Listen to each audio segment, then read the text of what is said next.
There is a lower panel underneath the glove box in the footwell area. Grab the cover with your hand and pull it towards the back of the car.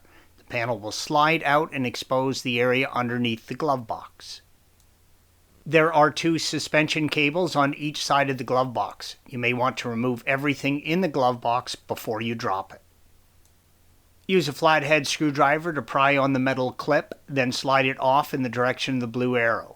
Once you have the clip off, pull the suspension cable off their pins and let the glove box hang.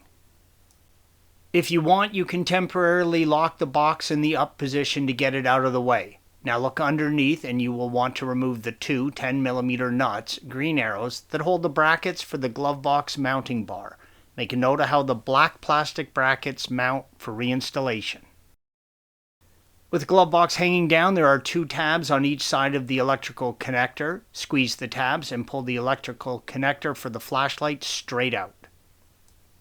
If you need more access to the center of the dash, you can remove the side trim panels. Start by removing these 2 Phillips head screws and then pull the panel straight away from the dashboard. Installation is the reverse of removal. Thanks for watching. Be sure to subscribe to our channel and check out another video in this series.